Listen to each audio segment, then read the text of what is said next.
Hello and welcome back to a premium bit of Reading Between the Lines YouTube content. Matt, it's been a few weeks since we've recorded anything. Not a lot has happened, but we do have a bit of a better idea of what the squad is looking like, having seen the retained list. And we're going to have a bit of fun now putting the players that are left, the players that have been offered deals, and a couple of loanees from last season into a bit of a tiered list as we evaluate what the squad is looking like. So I mean, before we roll straight into it, what did you think of the retained list? I don't think that there were many surprises there at all, really. Mate being offered a contract is a bit of a surprise just because I can't see him staying. I don't think anyone can really see him staying. So obviously, like, we didn't offer one to Zhao, presumably because he's already decided not to pursue staying at Reading for obvious reasons, really. So Mate still being in talks is a bit strange. And the only other one was sort of Jeriel Dorset, who is quite far down the pecking order, probably isn't going to be required next season after signing Sarr last year. So for whatever reason, he's there. And also maybe some of the young guys who came in last summer who didn't make the cut. I had assumed they were on longer deals than one season anyway. But on the whole, everything felt about right, I think. Yeah, that seems to be the takeaway. And I mean, today, I mean, we love talking about youth, but today we're not gonna talk too much about any of the young guys who did or didn't get extensions. There's a couple on the list that we'll end up talking about, mainly the ones who've been sort of the closest to the first team.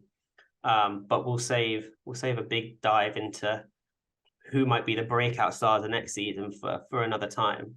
But let's get straight into it. And there's no better place to start than with a name that is still striking fear into the hearts of Reading fans, and that's a certain Thomas Ince. Where are you putting Tom Ince in your tier list? And if you want to give people a bit of an idea of what the tiers mean as we go. Yeah, so I think that Thomas Ince is a guy that I think everyone agrees if the right offer comes in for him this summer, he's probably going to be sold. I'm not sure many people are actually expecting him to be here in July, August. Interesting. Yeah. Or at least not that I've heard. And so he's probably not that S tier, which is sort of hold on at all costs. Obviously, though, I think he's probably going to be a pretty good player in League One. So I'd probably put him in my A tier. I'd probably have him as a player you would like to keep. This is sort of without knowing how much behind the scenes, whether he is actually liked or loathed. Yeah. That's the elephant in the room. As a player, I think he's going to be a decent League One player. I would keep him if the right offer doesn't come in. So probably an A tier for me. Interesting.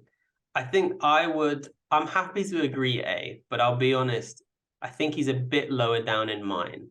And part of that is we have no idea how big we're going to be next season or how good we're going to be next season. But I'd like to think we will have a bit of a better manager and a bit of a better team.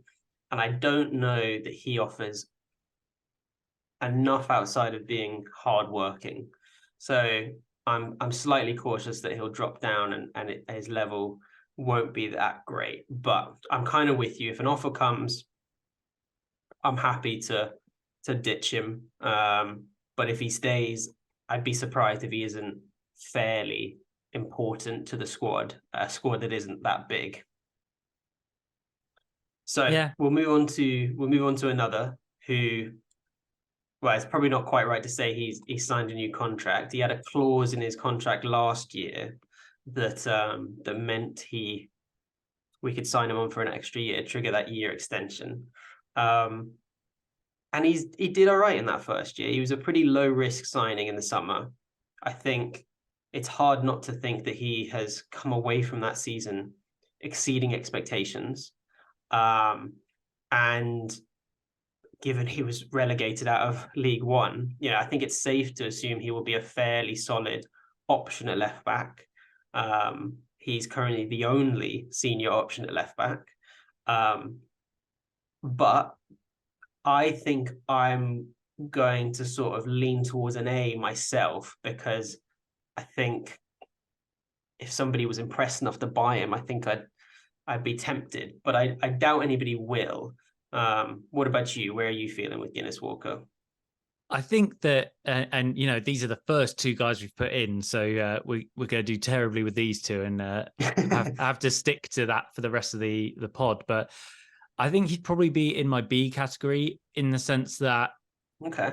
I think he's been good. I did like him last year. I thought that on the whole, he was a lot. He had a shaky start, but then definitely developed over the course of the year. I would still probably be looking to upgrade on him if possible. Yeah, might be difficult. Might be difficult given that we're in League One, but we are going to have to buy another left back, and so because of that, I'd probably put him in B, but to the top end of B. You swayed me there. I think you swayed me there, because you're right. Like, I also want to upgrade on Guinness Walker. I'm happy enough with him being here. But if we go into next season, he's first choice. I don't know. I don't quite know how I'd feel about. I don't quite know how I'd feel about that. From one fullback to another, we've got captain Andy Yiadom, who's come in for quite a lot of comments since the close of the season for not posting anything on social media. Yeah. Where are you feeling for Andy Yiadom next season? Well, so I think I'm at a different point to most of the fan base on Andy. Yeah. If you look at his stats, they are pretty good in comparison to the rest of the team. He was second highest for progressive passes behind Tom Ince. He was second most for passes into final third behind Tom Ince. He carries the ball more than anyone other than Ince or Forner. So there's a lot that Andy Yiadom does well. Yeah. And again, as a player, like, whatever you think about his social media usage, like, that's not what we're talking about here. I don't particularly care. Like, no, it's more to do with how the dressing room see the captain than how the fans see the captain that's important. Obviously, if those two things can align, brilliant. But if not, I'm gonna choose what the squad think. I don't know what the squad think either, to be fair. But yeah. So I think that he's a very good footballer. Again, especially at League One level, I would probably have him. It's difficult because with any of these guys, I think if the right offer comes in, I'd probably sell him. Yeah. And therefore, again, he'd probably be an A rather than S. But I'm going to fight you on this one. We have to go into next season with Andy Yiadom in this squad. Okay. He's got to be an S for me. Because you're right. And part of this is everybody has a price tag. But with that, we'll never put anybody in S. I'm so desperate for Andy Yiadom to be part of this team next season. And part of that, to be honest, is also who we have potentially as the backup right back as well. But I think we have to have Andy Yiadom as part of our team next year. I think he'll be so important in what's a pretty important season. I'm happy to put him in S. Our first entry, Andy Yiadom. That's going to cause some distress on Twitter, but that's okay. I'll take it. I've spent all season defending Andy Yiadom for playing right side centre back, so I think I'm well versed in defending that one. Another contentious player here now. Speaking of social media, we have the much maligned Ovi Ejaria. It's hard to know with Ovi. This is probably one of the trickier picks, I think, because there's that temptation to say we're dropping down a division. We've seen how wonderful a footballer Ovi Ejaria can be to watch, and in the right manager, the right system, in a league where we're hopefully a little bit more dominant or at least positive, it's so tempting to think that Ovie Ejaria could be excellent again. But it's equally easy to say Ovie Ejaria hasn't played a lot of football for 18 months, 2 years, and those have been, he's had good moments in there, but over the whole piece have been fairly ineffectual for quite a lot of it. He's looked off the pace, not off the pace. He's looked a shadow of his former self for a lot of that. So while I'm not desperate to sell Ovie, and I also think we'd find it very difficult to recoup anywhere near the fee we've got. It's hard also to be too excited about Ovie in this squad. I think I'm leaning towards somewhere between a B and a C. Feels weird to put him in the same category as Nesta Guinness-Walker, who's obviously played a lot more football, but at the same time, if you could give me either of those guys somewhere approaching their best, it's an easy choice with Ovie. What about you? Completely agree on everything you've said, really. We've seen often how Ovie is not really direct enough. And in a team with like Swift and Elise, he can get away with that. He can be the kind of guy that just runs around in circles. And to be fair, opens up space for those other guys. You know, if people are going to have to double team him the whole time. But in a squad that doesn't have those guys, it's too easy to double team him. And he doesn't have that extra thing that allows him to get the ball away and create those dangerous opportunities. I mean, you see it very rarely. I think in the Benfica friendly, he had this one moment where he got the ball, and it's almost because he doesn't have time to think. He just slalomed past a couple and was really direct in it. I was so hoping that was going to be what we got this season. A B or a C, yeah, I agree. I think. Is he going to be our first that straddles a line? We knew this moment was coming. I think so. It's tricky because I think we've got some players that are going to end up in a C for different reasons. Whereas with Ovie, it's that hope that wants to bring us a little bit closer to a B.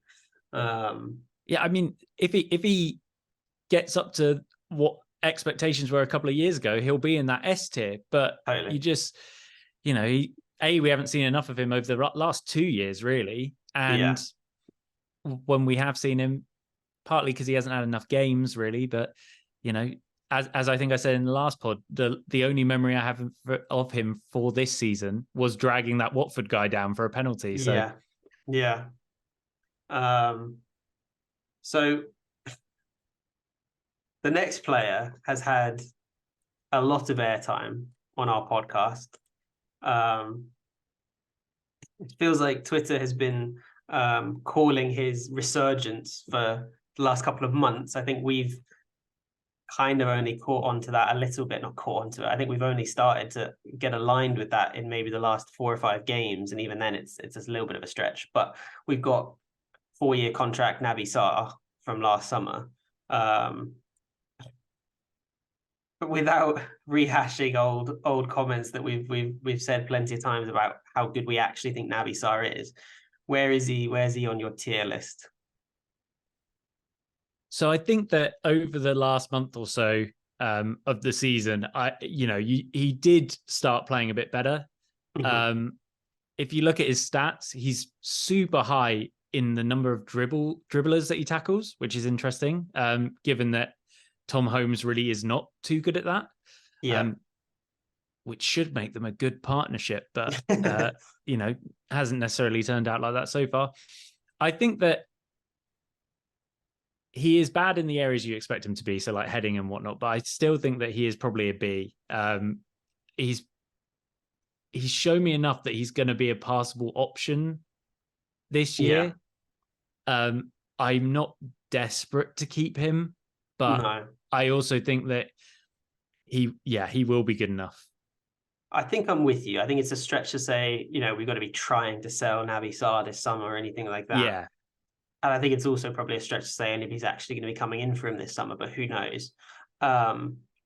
If we started him as a first choice centre-back next year, I think I'd be like, fine, that's okay. I wouldn't be excited about that. But we've got a couple of other centre-back options to discuss coming up. So I think Naby Sarr can slot in that B category. So I think I'm with you there. Let's roll straight onto another centre-back then, because we've got Tom McIntyre. I say centre-back, obviously finished part of the season in midfield, but we've got Tom McIntyre up next. Tom McIntyre so far has not managed to actually nail down a starting spot at centre back, where I think would say is his best position. So I mean, I'm leaning towards an A. What about you? Yeah, I think that it's funny, just having spoken about Sarr, like two left side centre backs, both in A or B, does seem a bit much. But I like Tom McIntyre. I've said before that people need to understand that he is, or at least should be, in his prime years now, sort of. Like, he's coming into 25, I think. He is not really a 21, 22-year-old anymore, so he doesn't really have that to fall back on. He was okay as the deepest centre mid, as you said, but anywhere else other than in central defence, I would not be playing him next year. Yeah. So for that reason, I'd probably put him as a B, although I agree, I do, it's just very cliched. Does that cover nudge him into an A? Because it doesn't have to be an A as in you're in the starting 11, right? This That's is our true. tier for the squad. I don't know if that's a convincing argument, but does that nudge him into an A for you or not? I guess that, again, like, not only would I not be looking to sell McIntyre, I probably would be trying to hold on to him. Because, there are intangibles about also being a guy that grew up around here and being actually invested in the club. And it's good for fans, even if, I think that argument goes a bit too far sometimes. So yeah, go on then. Go on. I'll let you have your I'm feeling like I'm convincing you here.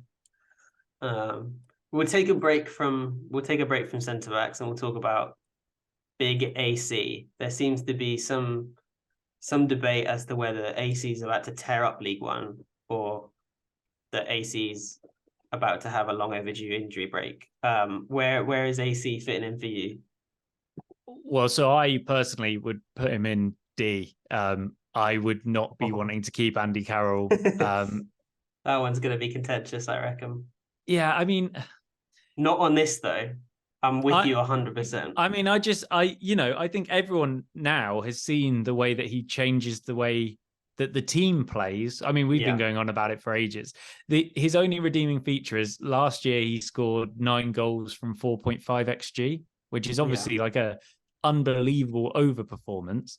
The problem with that is he wasn't really creating much XG anyway. So, the other strikers would have outperformed that had they got the same minutes, because they would have created more XG. So we had a chat in one of our, analytics things where it's sort of like Sam Vokes has done well for Wickham just being a target man. But it's also just so boring and I don't want to watch it. So yeah, D for me. Yeah, I'm with you totally. And part of the reason, and Sam Vokes has done very well at Wickham, right? And that is, I think, a good analogy. But Wickham, A, were already playing in a style that he was better suited for, and B, they base a lot of their style around him. Yeah. And part of the reason why Andy Carroll's in D for me is I do not want us to base our style around Andy Carroll. And that's not just because I think it's going to be terrible to watch or anything like that, because I think direct football can be exciting and interesting. It's just that we've watched it for the last 18 months. And I'd rather play a different way than trying to base our whole team around Andy Carroll, even if we manage to do it more successfully. So I'm with you there. Next up, we've got Femi Aziz. Femi's a tricky one to place for me. Our missing co-host thinks of Femi Aziz very, very highly. And, was hoping for a massive season from him, which didn't happen for a number of reasons, a lot of them outside his own control. Were all of them outside of his own control, right? Because he generally did pretty well with the minutes he had, but he, through selection and injury, which is a bit of a recurring thing with Femi, he struggled to really have that massive breakout season. I think for me, I'm leaning towards a B because I would love him to be part of the squad next season, but I'm not so desperate that I wouldn't either be looking to replace him or bring in players to compete with him in his position, which I definitely think we probably should do, or just attackers in general, right? But I wouldn't be crestfallen if he's pushed right down the pecking order next season. I think that's kind of where I'm sitting with him is sort of like a B, I think. I think that I would be disappointed if he fell further down the pecking order because, as you say, when he does get minutes, he's done well with them. The worry is those injuries, A, and then B, also replicating that over the course of a season. I feel like both times we've seen Femi as he's start games, he's really started that stretch of games quite well. I'm thinking back to the beginning of last season as well, when he got a couple of goals in the first few games, but he sort of drops off after that. And maybe part of that is because he doesn't play so many games and he needs to actually get that time in his legs. But yeah, especially if you're keeping Tom Ince, like they're going to be fighting for the same spot. So probably I'd go for a B. Like again, yeah, not desperate to sell him. If the right offer comes in, I would. But hopefully, similar arguments to Ajaria, really, where it's like you hope that when we talk about this next season, he's stepped up a couple of tiers or one tier, but it could so easily go the other way as well. Yeah, I think the other last thing I'll add on Femi is that like I think he got a bit of a reputation toward the back end of the season for being this set piece taker because he was picking up quite a few assists from set pieces, right? And don't get me wrong, that is invaluable. You need somebody to take your set pieces who does it well. We didn't, outside of him, I don't think anybody was taking them well last season, even if Tom Ince picked up whatever it was, 4 assists. His set pieces in general weren't really good enough. That said, though, I think I'm still yet to be fully convinced about his productivity in open play. Agreed. I think my general feelings about Femi for the last, I don't know, 2 years, even when he was sort of, on the verge of the team and like come through the youth team, is that he looks bright, he looks direct, but I don't know that I've seen the goals or the assists. But equally, we're still working off limited minutes, so it's a tricky one. That's my slight, the thing scratching at the back of my head is just about his final output. So let's complete the trio of senior centre backs.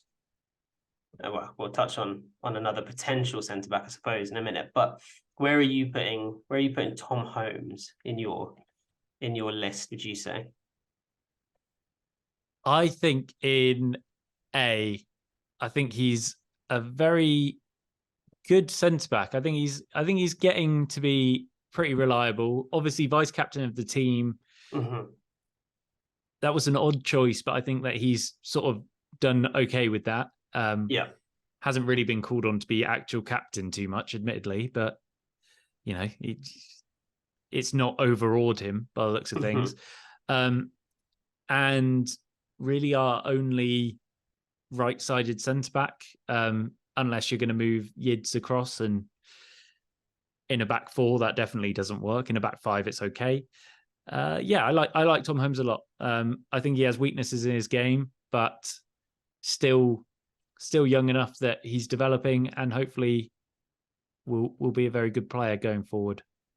Yeah, I think I'm with you. I think if we were doing this last year, I think I'd have been tempted for S.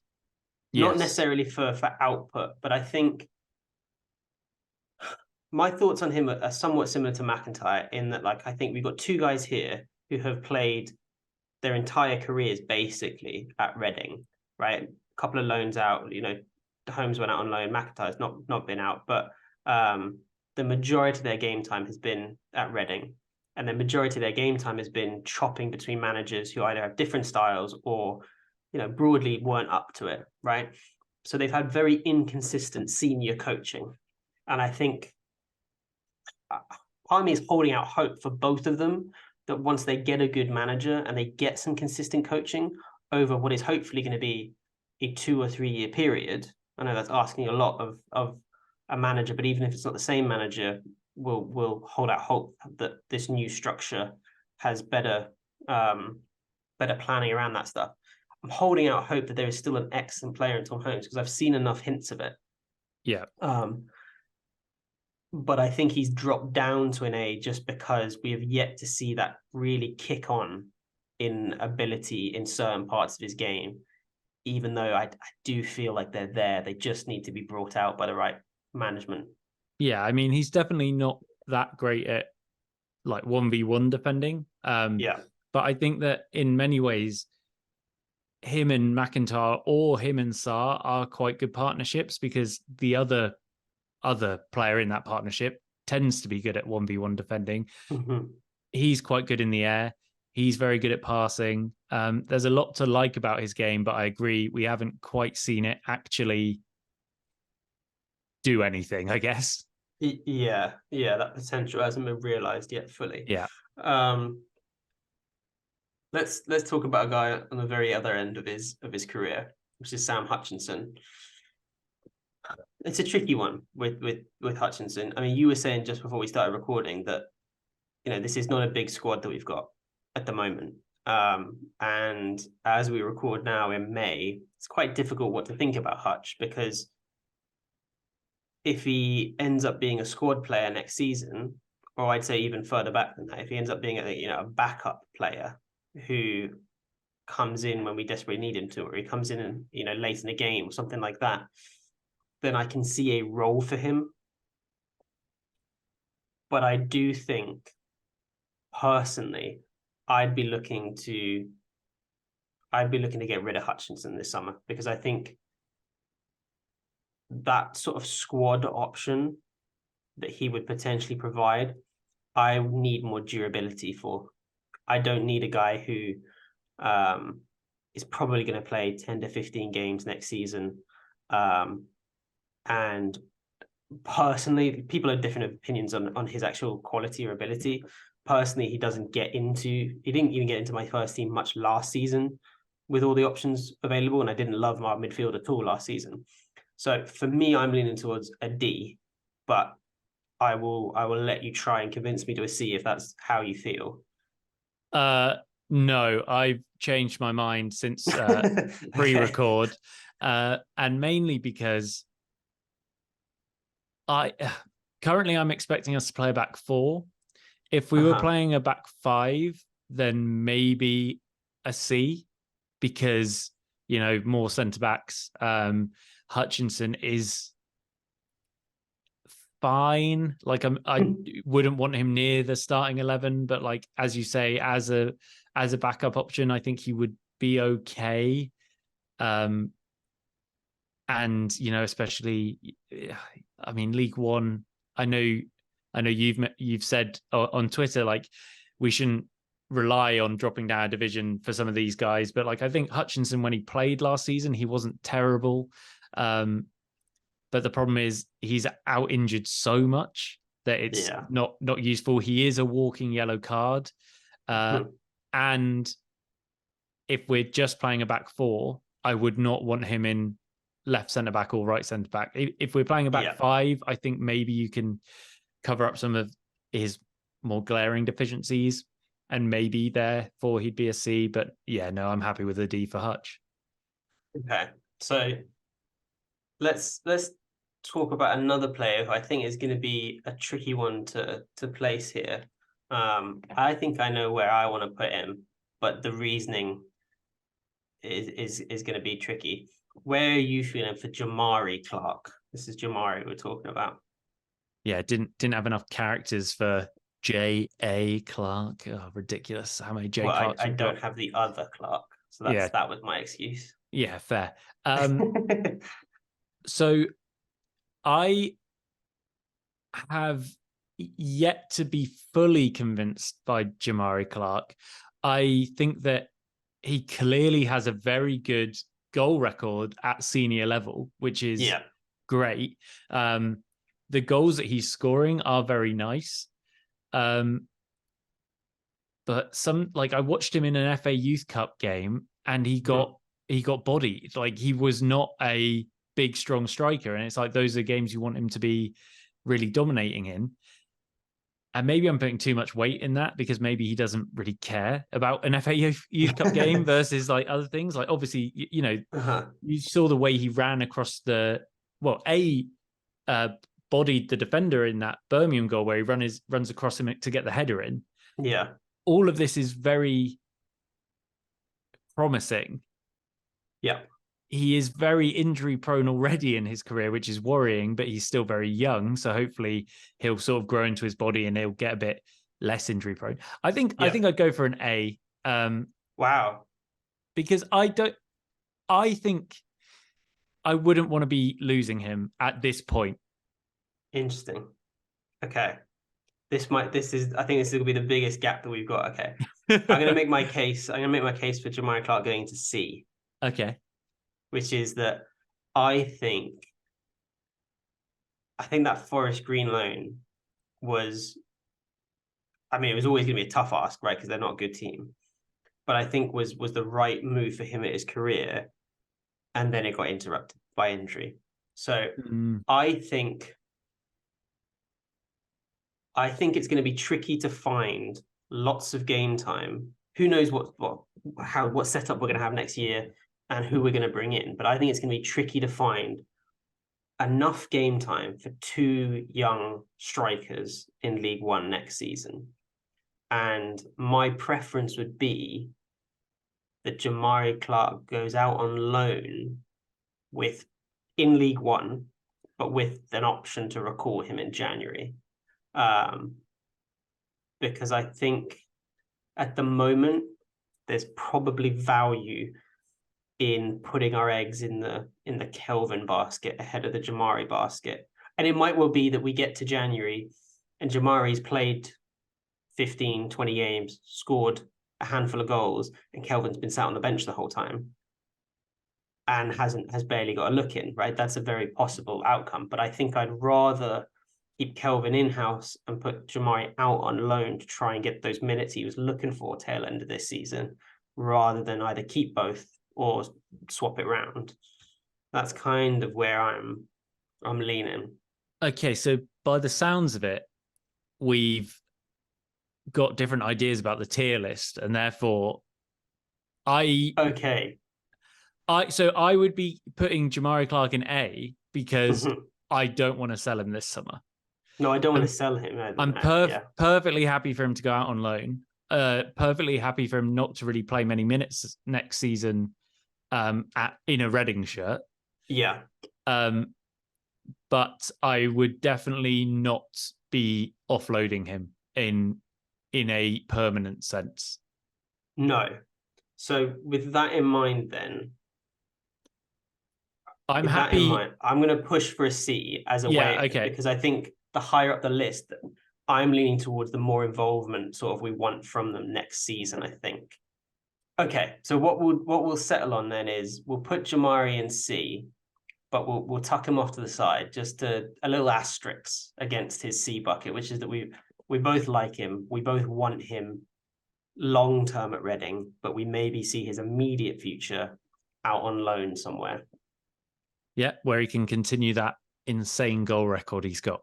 Exactly. Okay, let's crack on, and we'll move to the only senior centre back that we're going to talk about today, which is Dean Bouzanis. Is he a centre back now? I call him a centre back. He is, of course, a goalkeeper. You'd think he's a centre back with that excellent footwork. Where are you putting Dino? Oh, mate, this is really difficult. Dino, do you get it? Obviously, you don't want to put your only senior goalkeeper in D, but yeah. I've seen nothing to suggest that he's going to be a good option. So I watched him in the warm-ups at AFC Wimbledon. The warm-ups, okay. Last summer, and I genuinely I was really worried about him because he didn't seem to be good down low. He wasn't particularly great at coming for balls or anything. And I feel like we've admittedly in not very many starts, but we've seen that sort of thing play out over the course of the season as well. Like Yeah. there was that one, was it against Borough where he almost dropped it in. Mhm. Like I'm not filled with confidence by him. I did say last summer that it felt like a bit of a mate's hire. Um, Uh-huh. I would not want to go into next season with Anderson or Boyce Clark being our starting goalkeeper, but I also would not Yeah. like it to be Dean Bizanis. I'm with you 100%. I'm with you 100%. Not even going to add anything to that. I think you summed it up perfectly. So now we move on to a, a player that I think we're going to get some comments about where I want to put him. Okay, and I'm going to make my case. I want to put Kelvin Abrafa in S tier. And that's not, well, I do rate the kid a lot, but that's not because I think he should be starting next season or anything like that. So I'll give you my reasoning. I think Yiadom and Abrafa as a two options for right back for this Reading team in League One is basically about as good as it gets in my head as a pair. And that's not to say the two of them are the best first choice and backup right backs in the division or anything like that. But I think as far as a season next year, where I think part of it has to be about picking and choosing some players to develop, I think having Yiadom and Abrafa as your two right back options is so good, because I really rate Abrafa. I would love him to go get a bunch of game time, but I also think Yiadom's awesome and excellent. And if next season is the sort of changing of the guard between those two, I think that could be such a perfect setup and pair. So that's my case for S, because I don't want to sell him. I absolutely want him involved next season. I don't want to even consider sending him out on loan personally, just because I think that pair is as your two options at right back is so good at League One level. No, I think I completely agree. 19-year-old making he didn't have lots of moments last season other than obviously his goal versus Watford, but the fact that he never felt overawed. He was always a pass, like a legitimate option every time, like he was in and around the ball. At that age, you would hope he's only going to get better. And Yeardom's coming up to be 32 next season, so yeah, I mean, I'm S tier. Let's do it. What about the other Kelvin? Where are you putting Kelvin E? Well, so our nickname for Kelvin E is Mini Zhao, and True. always has been. Just because he does, I mean, he feels like that. Everything he does sort of does remind you of Lucas Zhao. Obviously, not at that level yet. Hard to put him in S tier because of that, because he's probably not done as much to justify that level. But I would like to see him get minutes next season as well. And so because of that, probably A tier. With so many of these young guys, it could go either way at the end of the season. But he's really been impressive when he's played. I think. I mean, scored that nice header. He did. And hopefully it won't be too long before we're celebrating another goal. I think if you'll humour me, I want to put him right on that line between S and A, because I think similarly to Kelvin Abrafa, I absolutely want him involved next season. I don't want to contemplate sending out on loan. I think he has to be part of that squad. And we will bring in strikers this summer, God willing. But we should leave a space for Kelvin E. So I think we'll pop him right on that little divide there. Yeah, I think the other thing with Kelvin E is we were obviously chatting to Alex from EPR about him the other day, who he was talking about his like that Coventry game where obviously nobody particularly played well. But I think the thing that you really want to highlight with almost all of these players is like you hope that we will be playing a better system next year to suit what they actually want to do. Because Kelvin E, if you're going to lump the ball up to him for 4 to 6 games, put him in D. Like, there's no point having him. But Yeah. if you play to what he should be able to do with his feet, he is gonna be good. Like, I have so much faith in him. Yeah, I agree. So we've now got a couple of players that we've offered extensions to. And we'll make these a little bit more rapid fire, because we don't as yet know where they will be or whether they'll accept those offers. But we've got first up Junior Hoylett. Where are you thinking Junior Hoylett for?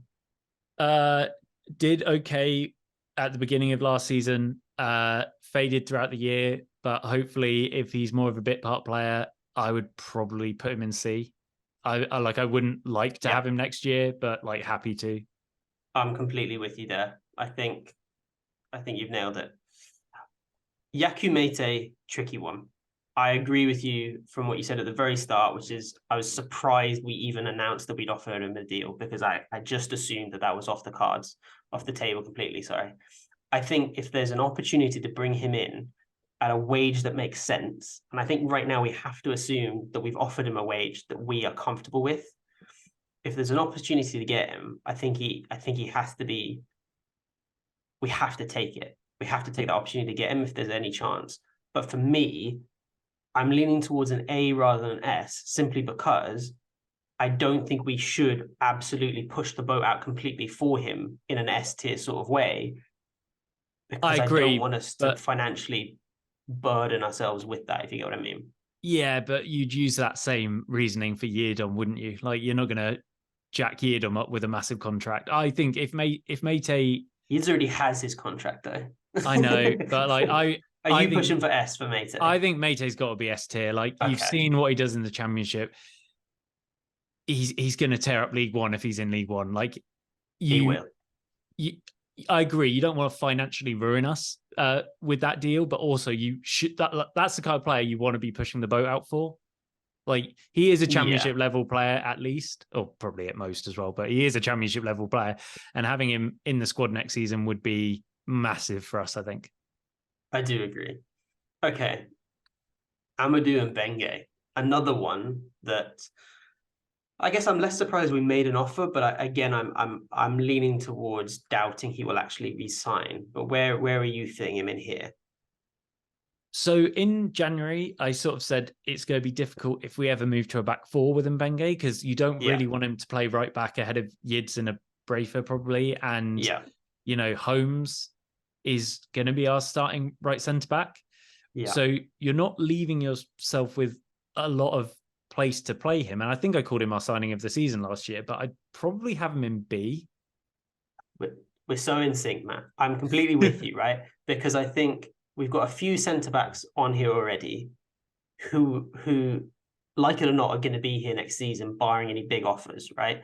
So I think it's difficult to say he absolutely should be coming in and should be in this team ahead of a Holmes, McIntyre, or a Sarr, right, at centre back in what might be a four, right? Obviously, this conversation changes slightly with a back three. But my other concern is if you bring him in, he's then going to take, or then has a possibility to go take right back minutes off a player that I just pushed to put in S. So I'm with you. I think B. If it happens, I think he's a talented player and he's a lovely guy, and I think he'd be a cool one to have in the squad. But it's hard to fit him in right now in the way that I just wouldn't really put him too high on the priority list, even though I imagine he could well end up having a better career than some of the guys we've got higher than him. Another guy who we've offered a 3-year deal to, who hopefully we've got a good chance of keeping, is Kanaya Boyce Clark. Where are you fitting him in, do you reckon? Well, so he's another one, as I've sort of already said, like, I'm not expecting him to get many minutes next season. The Huddersfield game, I thought he did okay in. Obviously, he's conceded a goal from, playing out from the back, but that darn messing about at the back that Reading always do. Well, it's quite funny because Luke Southwood conceded a very similar goal on the same day, but nobody quite picked up on that. I think you'll find somebody did, because somebody tweeted that exact thing. Oh, really? This guy, yeah. I was too busy watching Great Europop. So he's another one that I would. It's difficult to know if he goes out on loan or Anderson goes out on loan, or if both of them go out on loan, maybe, and we do keep Sure. Buzanis instead for backup, that would also probably work. But Mhm. he's also another that there's no chance you should be selling if he does Yes. actually sign a contract. So I'm now confused where that puts him in this tier list, Jordan. So I'll let I will you put tell him. you, I will tell you, we'll put him in a B because I think he, if he goes into next season as second choice to somebody we bring in, then I think we'd all be like, okay, cool. If he ends up being third or fourth choice and ends up going out on loan, I think we'd also be like, okay, cool. He has to slot in a B. If he stays and is involved in the team, great. I think he'd happily be second choice, or we'd happily have him as second choice to somebody we bring in externally. That's an okay scenario. If he's further down the pecking order and goes out on loan, I think that's also fine. So for me, he slots in at a B, but he's somebody we should absolutely be trying to keep long term. Matt, the last batch of players we've got now are a selection, not the full list, but a selection of loanees that we had last year that we feel are potentially available should we want to go back in for them. Who knows whether we could afford to, who knows whether we'd be interested in it. But we're going to start with Joe Lumley. Joe Lumley is probably going to be available next season. I think Joe Lumley would probably be lucky to get a championships club next season. So I think there's a semi strong possibility that he ends up in League One somewhere next season. Does that club need to be ours? Where do you fit him into your tiering list? It definitely does not need to be ours. So last season he was the second worst in the championship for goals prevented, and even if you sort of take into account how many shots he had against him, because obviously Reading allowed a lot of shots, he's still right down the bottom. Not quite as bad, but still not great. I would it's have a D. it It's is a a D, D, right? yeah. I would hope that we're going into next season with a better keeper, and Yes. he's not good with playing with his feet either. Like there's I don't he was a Yeah. lot better that, and I thought he would be with claiming the ball, but other than that, there's not a lot to say. We can do a lot better than Joe Lumley Yeah. is all I'd say on that. We've already noted the distinct lack of midfielders in the squad as things stand. So how tempted are you to bring back Tyrese Forner? So I'm going to put aside the fact that allegedly we were offering £1 million, because at that level I wouldn't be taking him in League One. Agreed. But if we just say, would you like Forner? I would. I thought he was a pretty good player last season. I don't think we played to his strengths either. And he was put under a lot of pressure by the management and Son. I think a B again. He probably didn't do enough last season to sneak up into that A category. I like, if the deal was good enough, I probably would have him in the A category. Like if we could sign him on a free, which is not going to happen. If we can do a deal, a financially sensible deal, I think it's a no-brainer for me. Yeah, I'm with you. I think I'm just about landing in B, but I feel like I could make the case for an A, but I won't. And part of that would be the fact that he's already excelled at this level in the past. Like I think that's kind of maybe missing from people's view of him last season is you're spot on. We did not use him to his strengths really, and he's already had two fairly excellent loans at this level, playing a role that we did not see him in at all at Reading. So I'm okay with B, but I'm 100% with you. If there's a good deal to be done, I think it's a very sensible one to do, because I think it's just not hard for me to envisage us seeing a very different Fauna next season under a different manager, a different setup. And honestly, I don't think it'd even have anything to do with the league. I think it's just you play him where he has shown quality in the past, and I think he'll show it again.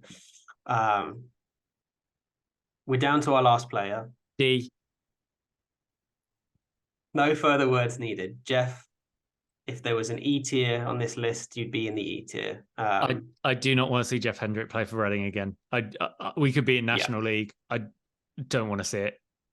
I'm with you completely. We'll hold off any further comments, Jeff, for fear of getting this video banned. But no, probably a nice guy. Terrible season. We've got our list. We've got our tiering. We've muddled through our tiers as best as we could with trying to fit in a few different scenarios in here for different players at different stages of their career.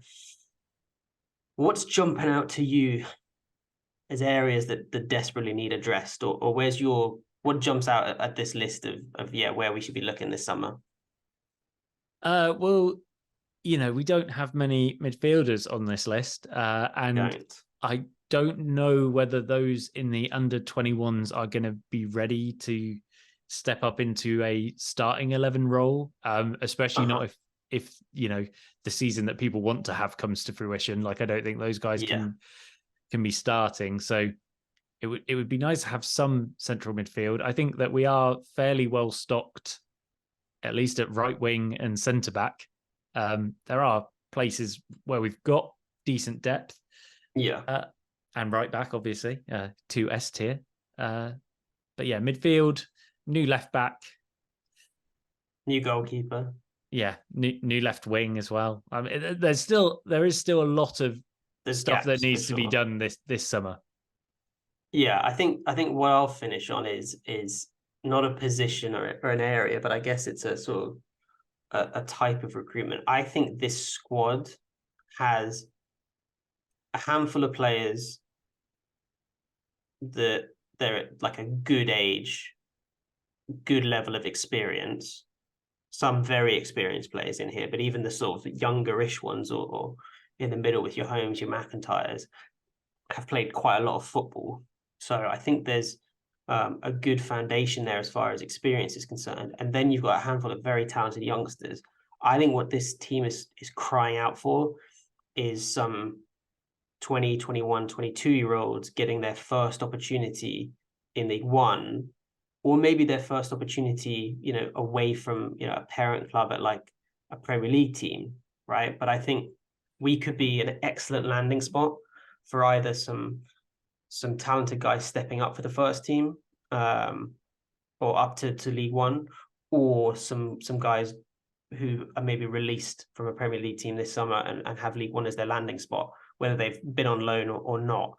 I think that'll fit in nicely with this group, not disrupting the very young guys and the guys who've got in the academy trying to push through, because I'm sure there'll be a handful of names that certainly aren't on this list here that will compete for that.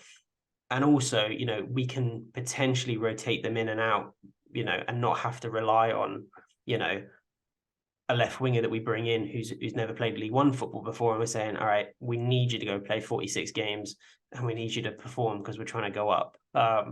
So I think there's a nice little group there that we should be targeting at. It also happens to be an area of recruitment that is the sort of, I think Bowen is sort of reference for one, but also is very sensible financially as far as resale value is concerned, and as far as maximizing this summer, where we will hopefully have some money to spend and more leeway. But equally, I don't think we're suddenly going to be able to spend an absolute fortune. We probably will still want to and need to be sensible in our approach. So I think that would fit in quite nicely. Cool. So, I mean, thanks for joining us for this. I hope we've had, done a good enough job of explaining our reasoning, even if you don't necessarily agree. Fingers crossed. Let us know on Twitter, where the big differences you see on your lists are. We'd love to know, what players we've not put in S that you would, and what players, we've put in D that you'd keep. I'm sure there's a couple there. But yeah, we'll catch you next time. Bye-bye. Au revoir.